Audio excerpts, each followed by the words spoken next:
I guess if we can start, if you could just give your full name, the year you graduated the program, and your current position. Yeah, so my name is Corin Chesterson. I was a sports management student at SUNY Cortland from 2008 to 2010. I graduated. Um, and yeah, I'm a proud alumni. Awesome. Um, if I said the words SUNY Cortland to you, what are some of the memories that come to mind or the experiences that come to mind when you think about your time at Cortland? So I was pretty fortunate. So I transferred into Cortland in 2008. And I was super excited just to get into the school because I had always heard that it was very sports oriented, sports minded people that went to Cortland, a lot of phys ed students, a lot of sport management students. And I smile every time I think of Cortland because I had so many good experiences there. I met my wife. I was involved in intramurals. I was involved in the sport management club. Um, some of the professors that I had at Cortland, I'm still Facebook friends with them till today. So I think people are just very personable at Cortland. I mean, obviously, at any college you go to, you're going to find people that are nice to you, people that are not nice to you. But the thing I love about Cortland the most was it was big enough where, and I tell this to people, it was big enough where you could avoid seeing someone for a week or 2 weeks, but it was small enough in the sense where you can see someone pretty often that that you liked. And that's what I love about Cortland. It almost felt like a family in a sense. Yeah, Everybody small enough was. where you could kind of build and cultivate personal relationships that you can take with you, right? Absolutely, yeah, and that's the biggest thing was you can get a group of friends to go watch um, the basketball game against Ithaca or Cortica, and Right. the community was so great, and you see that today with the game evolving to playing in MetLife Stadium and just the gathering of people going to watch that. The community of Cortland is just unbelievable, and the town of Cortland is great too because they understand that the school is there, students are going to be reckless, they're going to be wild. And they embrace it. Yeah. Can you talk about some of the lessons you learned, maybe in a specific class or two in the program that kind of you took with you when you broke into the business, and what maybe helped out the most that you learned on campus? Yeah, you know, a lot of my classes are such a blur. I know I have, Matt Seyfried was a professor that I had. David Snyder was a professor that I had, and I don't know specifics from the class that they taught, but something I take away from, Professor Seyfried was he was so personable, he was so approachable, he was so down to earth, and it almost made you feel like there wasn't that student professor barrier.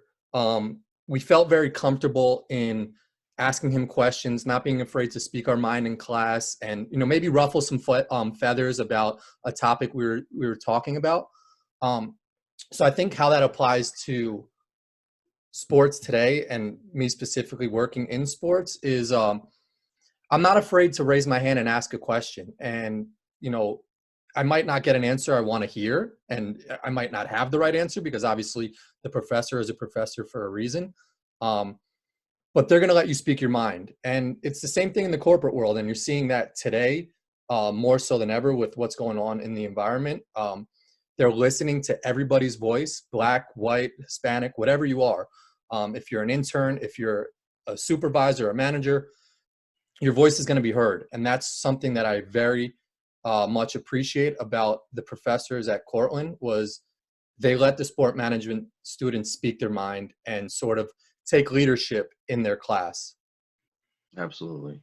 Um, can you talk about some of your first steps, maybe your first position or two right after graduation, and maybe some of the challenges that you had to overcome in getting that position?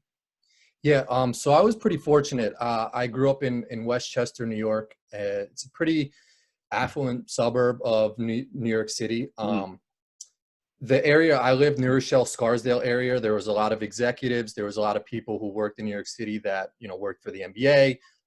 They worked for Major League Baseball, and they were pretty high up in their roles.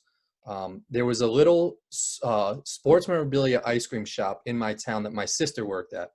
It was called Last Licks, um, And Brandon Steiner, he was the former CEO of Steiner Sports Right. Market Memorabilia. Mhm. Um, he was a part owner of that ice cream store. And it was a dream job of mine when my sister got her job to always work there. And I would help out, I would do stuff under the table, and and eventually got a position at Last Licks, um, and built a relationship with Brandon Steiner. You know, a lot of people don't have the opportunity to meet somebody Mhm. in their town or in their village. But I was very fortunate to have gotten a position to work at Last Licks. And, you know, I worked hard, and I would email Brandon and I would ask him things of how I can do more. And, you know, Brandon was very fortunate. He was very gracious in his time and responding to me and giving me opportunities to help out at their memorabilia offices, which were located in New Rochelle. And that led to a lot of sport relationships that I still have today. He has relationships with athletes who did autograph signings in store, and I helped out with those athlete signings. So then I would meet, you know, an athlete's publicist or someone who's in charge of that athlete, and I had relationships with them at a young age, learning the business. And from that, I got an internship at Madison Square Garden. And then my internship led to a part-time role with the Knicks. And then my part-time role with the Knicks led to a full-time opportunity in basketball at Lifetime Fitness, where I was the regional coordinator for Westchester, and then eventually moved out to Illinois and became a regional manager. And then eventually led me to my position in marketing with Wilson Sporting Goods today. So I started very low, but it was always about building relationships, asking questions, and making yourself available to do more for you know, your bosses. Yeah, you know, I kind of go back to that old cliche that you had mentioned where it's not so much what you know, who you know, but in addition to that, it's not enough just knowing somebody, right? You have to have the work ethic, you have to have the drive, the determination to be successful in this industry because this industry is so hard to succeed at, right? 100%. And I'm glad you said that, because there's that famous quote that says, "It's not what you know, it's who you know." But I don't even think that's the right quote. I think it's not what you know, it's not who you know, it's what you know about who you know. Right. So if you're a sport management student, and you know that the ticket sales manager for the Mets is coming in to speak today, it's on you to do your homework beforehand and find out what college that guy went to, find out what his interests are, find out, you know, don't creep too much about, you know, wife and children and all that stuff. You want to be respectful, but Right. after the class is your time to now go up to that gentleman or gentlewoman and speak about the stuff you learned about them, because it just shows you went the extra mile. You didn't just show up to class and listen to what they have to say, and then you send them an email after and say, "Oh, I love that you spoke, blah, blah, blah, blah, blah." Now, when you send them that email after class, you have that personal relationship, that personal connection with them to say, "Hey, my name is Corin. I spoke to you after class about, you know, you went to Delhi, and I went to Delhi a couple times and had a great experience." Now there's more than just you learn from them in class and you're just like everybody else. There's something that separates you from that. And that's something that I've always prided myself on, is doing my homework on Right. um, whoever's coming in to do an athlete appearance. I look up, you know, who potentially could be coming with them. I look up their story a little bit too, because you never know. These athletes are normal human beings. They want to have regular conversations as well. So you never know where that could lead to too. I have tons of friends who one friend who reached out to Deion Sanders for an internship, and just sent him a note, put something in there pretty personal, and it led to an internship. And he eventually got shouted out in Deion Sanders' Hall of Fame speech. So it's just like, it's just crazy how things work. That's a great piece of advice because that helps you kind of stand apart too from you know everybody else in your position. If you go that extra mile, if you put that homework in, you know that can really, you know, they say the cream rises to the top. Yeah, absolutely. Um, I think we'd be remiss in this conversation right now to not kind of speak about coronavirus and how that's affected, I mean, the whole world, but obviously the sporting industry. It's affected it so much. Can you kind of speak to how that has affected both Wilson as a company and then also your day-to-day functionality as an employee? Yeah, absolutely. So my role is a grassroots marketing specialist. So a lot of my responsibilities take place in the field. I'm in communities, I'm at events, I'm setting up, talking to our consumer base, because I need that intel to eventually go back to our team and say, hey, on the ground level, a parent is telling me that XYZ about our product. We need to Right. fix it. We need to improve it. So coronavirus has highly affected my position. We're very fortunate in the sense that we have video conferencing, we have Zoom, we have these things where we could still talk to our partners and talk to different organizations. But the whole world's been put on a halt, and that's Right. event too. So I think what we've been trying to do at Wilson is listen to our partners and just be ready for when everything starts back up, and sort of taking a step back to understand how we can not necessarily be ready for this in the future, because it's unexpected. You never know what's going to happen, Right. but being prepared for anything. You see what's going on, you know, worldwide with, the whole George Floyd incident. Anything can happen at any moment. And as a brand, as a company, you have to be ready to listen. You have to be ready to, take stuff in, learn, and then, respond. So we've been doing a lot of that as a company. And, something that was so awesome that just happened with Wilson, we just got the NBA partnership. Right. Uh, and a lot of people said to us, how did you do this in a pandemic? And that was through relationships we had with the NBA, and I'm very fortunate, and not to toot my own horn, but I had a great relationship with the NBA, a gentleman over at the NBA. And we started talking, and I introduced him to a boss of mine at Wilson. And through those relationships, it was a year and a half in the making, it led to getting the deal done. And that all happened in a pandemic where we couldn't be face to face. We couldn't shake each other's hands. Right. Everything Right. was sent over email. So that was something really cool to see, that business can still operate in the crazy world that we live in right now, as long as you're genuine, you're authentic, and you stay in communication with people. Absolutely. And we're talking about a massive deal. Like this is Massive. something, I mean, this is a big time deal. Yeah. So they've shared numbers, and it's just the impact. Like, people understand the impact the NBA has worldwide, Absolutely. but I don't think they really understand it. Like, it's crazy. I'm not a numbers guy or a mathematical whatever, but Mhm. Wilson has shared out some numbers of how much reach this has gotten to globally, and it's incredible. It's in the billions. And that speaks to how the NBA operates and who they align themselves with. So we were very lucky that they saw us as someone that they wanted to work with. And it just goes to show that, you know, these players have so much impact in our society, and their voices need to be heard, and they should be heard. And that's a good thing that's happening right now with everything going on. Absolutely. You know, Absolutely. Well said. Um, I think the last question I have for you is, what is maybe one or two pieces of advice you'd give to graduating seniors? Or maybe put other words, what is something you wish somebody told you when you were a graduating senior that you might know now? yeah, that's an awesome question. And before we get off, I just want to thank you. I think you're doing an incredible job too, Well, man. thank you very much. I appreciate that. Yeah. So some advice I would give, when I was graduating, a lot of people told me, there's like teamwork online, and the Sports Business Journal, and all those things.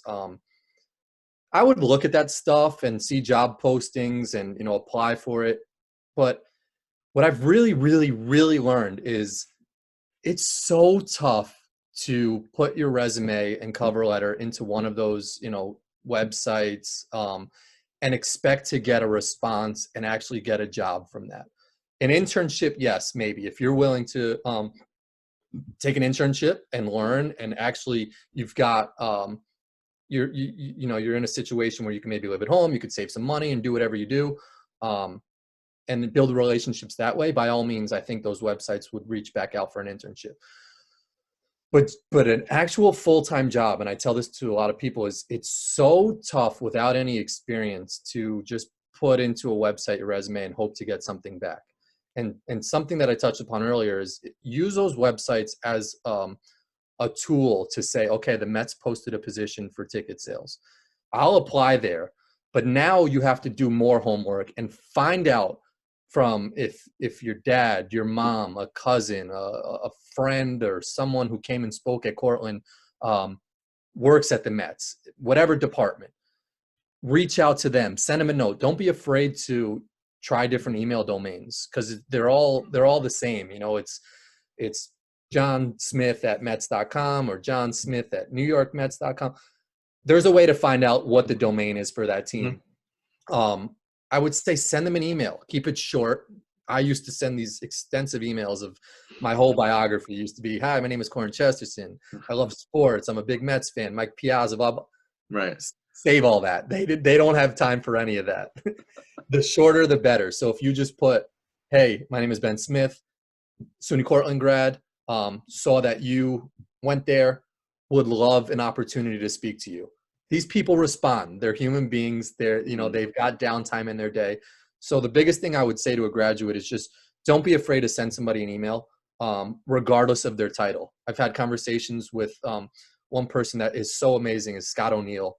He's now the president of the 76ers and New Jersey Devils, but he used to work at Madison Square Garden and was the president for MSG.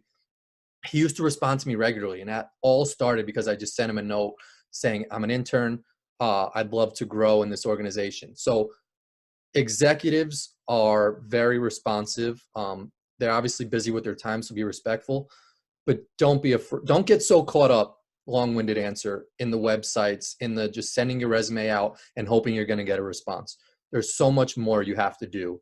And it's not hard work. It's fun. Send a handwritten letter if you have to, too. I used to send handwritten letter to basketball coaches, and I used to get letters back, and they might not needed help at the time, but just getting a letter back, I have it still in my house in New York. A letter from University of North Carolina from Roy Williams. Yeah. It said, unfortunately, we don't have any positions right now, but I appreciate you reaching out. And the letterhead with the Tar Heel color on the side, that does it for me. It's just something that I love and I have. And even an email response back from a president or someone saying no keeps you going to the next step. Exactly. Yeah, exactly.